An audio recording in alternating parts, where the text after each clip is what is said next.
अब हम ये वाला सवाल देखते हैं। इस वाले सवाल पे हम ध्यान से देखते हैं क्या लिखा हुआ है। ABC समकोण समद्विबाहु त्रिभुज, ABC समकोण समद्विबाहु त्रिभुज का AB कर्ण है। एंगल BAC की समद्विभाजक AD BC भुजा को D बिंदु पर काटती है। सिद्ध करें AC plus CD equal to AB। तो सबसे पहले इसका हम चित्र बनाते हैं। चित्र बनाने से ये समझ में आएगा। तो सबसे पहले देखो, ABC एक समकोण समद्विबाहु त्रिभुज है जिसमें AB कर्ण है। सबसे पहले त्रिभुज बना लेते हैं। समकोण त्रिभुज है और समद्विबाहु त्रिभुज है। समकोण यानी यहाँ 90 डिग्री का कोण बना है, ठीक है, जिसमें नाम दिया है AB को कर्ण है, तो ये C होगा। समद्विबाहु भी बोला है इस समकोण त्रिभुज में। अगर समद्विबाहु बोला तो जाहिर सी बात है कर्ण का मान इनके साथ तो बराबर कभी हो नहीं सकता, यानी CB का मान AC के बराबर ये दिया हुआ है। समद्विबाहु समकोण त्रिभुज है, AC बराबर CB, AC equal to CB, यानी ये गिवन जो है क्या है, AC इक्वल टू CB, ये हुआ हमारा गिवन। और एक चीज़ गिवन है कि ACB 90 डिग्री है, एंगल ACB ये भी 90 डिग्री है। और कुछ गिवन है, ध्यान से देखो, और दिया हुआ है कि BAC का समद्विभाजक, BAC इसका समद्विभाजक यानी ये BAC का समद्विभाजक AD, नाम दिया हुआ है इसका AD, BC भुजा को D बिंदु पर, BC भुजा को D बिंदु पर काटा है, ठीक है। क्या बोला हुआ है कि AD जो है वो समद्विभाजक है। समद्विभाजक का मतलब इस कोण का मान इस कोण के बराबर है, यानी कि हम लिख सकते हैं कि CAD का मान एंगल BAD के बराबर होगा। CAD यानी ये वाला कोण, BAD यानी इस कोण के बराबर होगा, क्योंकि AD जो है वो समद्विभाजक है एंगल A का। क्लियर, ये भी गिवन है, ठीक। हमें जो प्रूफ करना है, टू प्रूव, हमें जो सिद्ध करना है, क्या सिद्ध करना है, AC का मान AC plus CD equal to AB, ये हमें सिद्ध करना है। AC plus CD, AC plus CD equal to AB, ये हमें सिद्ध करना है, ठीक है। अब ध्यान दो, इस सवाल को प्रूफ करने के लिए हमें कंस्ट्रक्शन या रचना करनी होगी।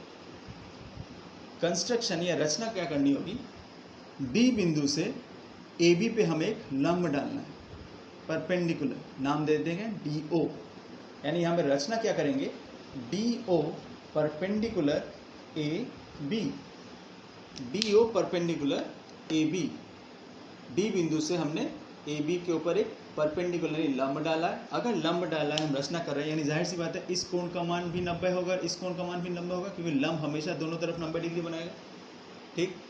क्लियर, ये कोण 90 है, तो ये भी 90 डिग्री का कोण ही है। यहाँ तक क्लियर हुआ, ठीक है। ये हमने कंस्ट्रक्शन किया, ठीक। अब हम क्या सिद्ध करेंगे, ध्यान से देखो। इस कंस्ट्रक्शन के करने के फलस्वरूप, ये जो हमने DO कंस्ट्रक्शन किया, इसके फलस्वरूप हमें क्या मिला, देखो यहाँ पे ACD एक त्रिभुज मिल रहा है और ADO एक त्रिभुज मिल रहा है, दो त्रिभुज मिल रहे हैं, ठीक।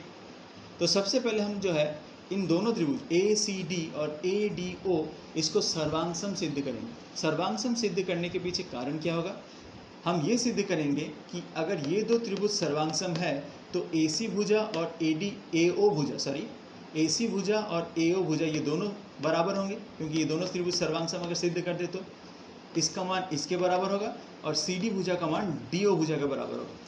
क्लियर, सबसे पहले हम ये करेंगे। क्यों करेंगे, अब ध्यान से, ये तुम्हें समझ में आएगा। सबसे पहले देखो proof, triangle ACD and triangle AOD, ACD और AOD, ACD और AOD, यहाँ दो ट्राइंगल दिख रहे हैं। अब इन दोनों ट्राइंगल में हमें क्या क्या सेम दिख रहा है, ध्यान से देखो।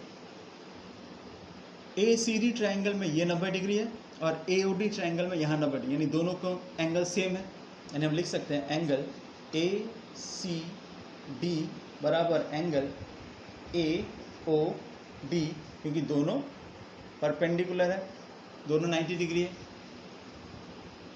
क्लियर, ये एंगल इसके बराबर है क्योंकि AD समद्विभाजक है और ये गिवन है, ये वाला हिस्सा CAD बराबर BAD, हम लिख सकते हैं एंगल CAD बराबर होगा एंगल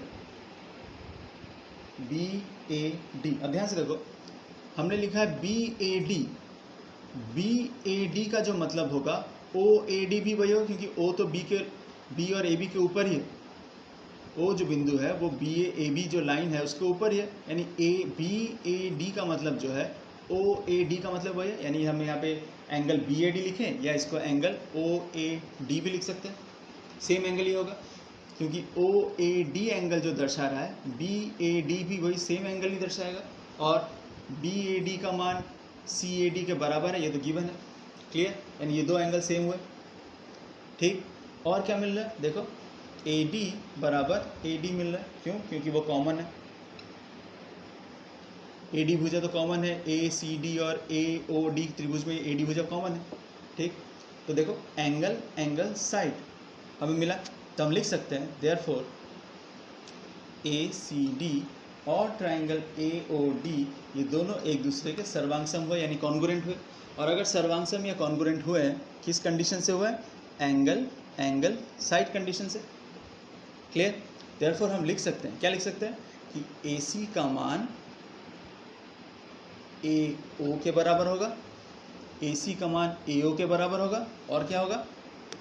एंड हम लिख सकते हैं सी डी का मान ओ डी के बराबर होगा, सी डी का मान ओ डी के बराबर होगा।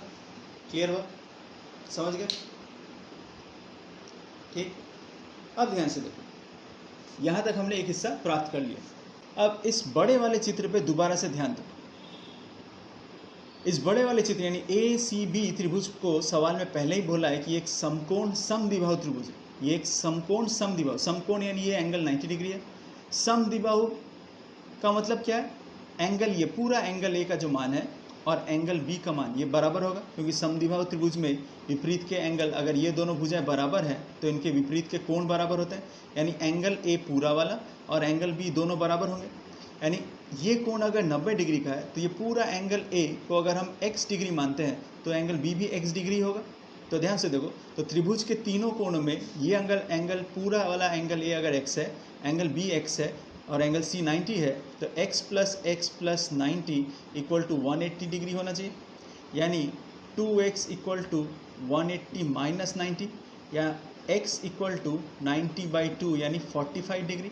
यानी ये पूरा जो कोण है एंगल ए का ये 45 डिग्री और ये भी 45 डिग्री होना चाहिए। क्लियर हुआ? समझ में आया क्यों 45 डिग्री हुआ?